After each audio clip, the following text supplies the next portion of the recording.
Let's create some fun. So, what is fun? Well, that thing that keeps you coming back again and again and again to repeat a certain activity, like that fairy dust that keeps you playing golf over and over and over, or chasing traffic lights to get through the orange, or that video gamer that just keeps going back, or the movies that keep taking you back to cinemas, or the Facebooking, the poking, that stuff. That is fun. Now, fun rings differently for different types of people and different areas. And your role as a gamification strategy designer is to design for all types of players in mind. What you have just done now is you have created a strategy. You've looked at the quest and the behaviors, you've looked at the players, and now you've also defined the player journey. What we need to do now is make that player journey fun. So you have spoken about feedback loops and how to apply them in the journey. Now we need to find creative ways to make them more attractive to keep coming back. Remember, always design for the short term, 3 to 6 months at max, because your players' tastes and desires change fairly regularly, although some habits remain the same.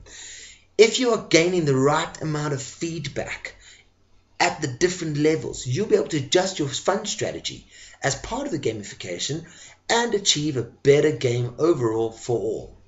Now, fun has expressions to it, but fun is what happens when you play. So we're going to look at 7 basic forms of play. Now here, wait, stop. I don't want my people to play. I want my salespeople to sell, my call center agents to answer phones. But all of that is a form of play. Play is not always fun, remember. So, if you don't believe me, the next time you're on a golf course and you're not hitting at the ball just right, think about what I'm saying. Okay, people play in different ways. Now, the first basic form of play I'd like to talk about is what's called body play. Now, body play is the spontaneous desire to absolutely defy gravity. It's to jump for no reason, skip. It's to just do something that defies gravity in a safe way, of course. This is linked to the expression of fun of I am free. You see, people need autonomy and self-direction. And if someone feels I'm free, they feel more excited to do that action again.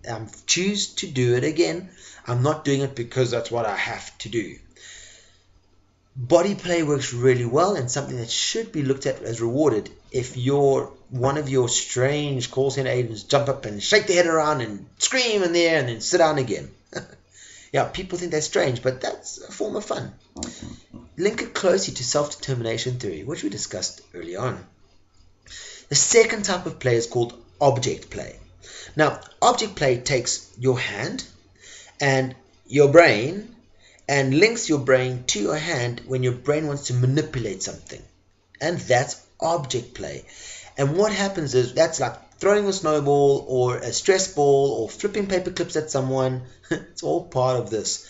Now, object play is linked closely to the expression of fun called I'm proud. You see, I'm proud because I achieved something through my object play and it makes me want to do more. Very good for your competitive type of person, or for people who are looking for leaderboards and badges. The third type of play is what's called curiosity or exploration play. This of course needs to happen in a safe space. I believe that the workplace does not encourage this enough. You see, when employees and friends and family and children are encouraged to be curious and explore, that's when the new ideas happen. That's when the new unthought of solutions come. But too often our workplaces don't encourage exploration and don't encourage curiosity. So what happens is if our employees explore or are curious around something and do it wrong, they get in trouble. That's not a safe space. This is linked to the fun expression called I know. You see, I learned because I did and I didn't get caught. So I know. This is something that you can really use to encourage your players in your gamification strategy in a safe environment to check out. So many stories around this online and through so many people's experiences show that when people explore and when people absolutely are curious, big, great things happen. Rough and tumble play. Now this is an interesting type of play, especially if you have two boys or two puppies and you watch them just getting at it and they're just fighting and it's fun and laughing and giggling and so much learning is taking place in rough and tumble play.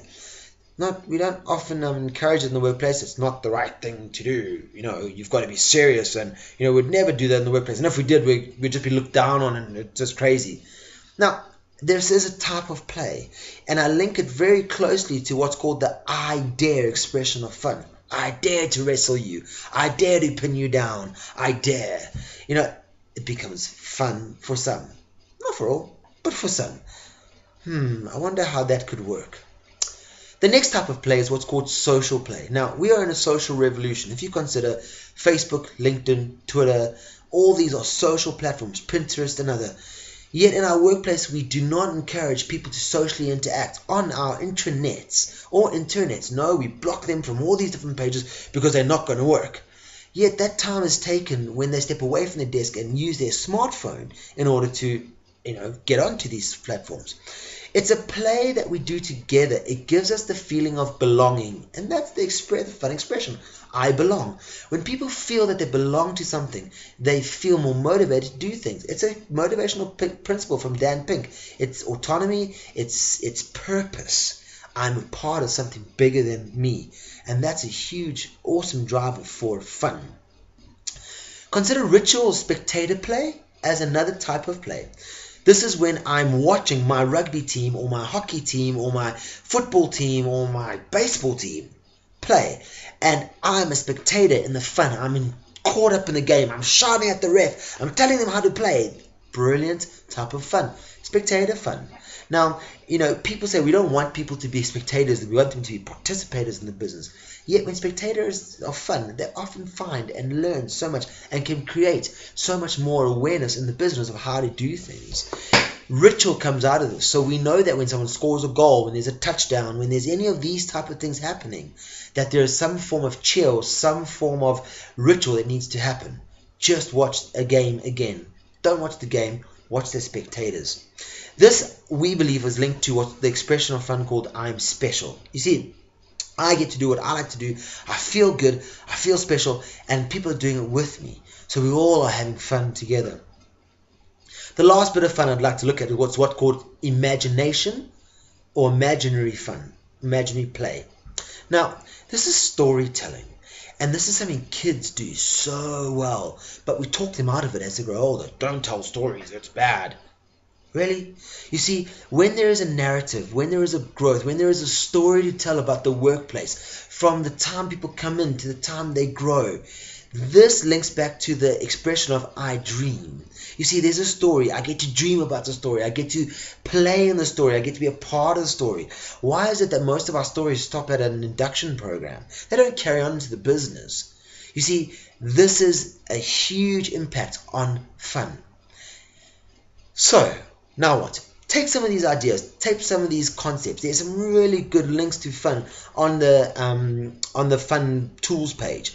Have fun, create some great fun for your players, and let's see what we come up with.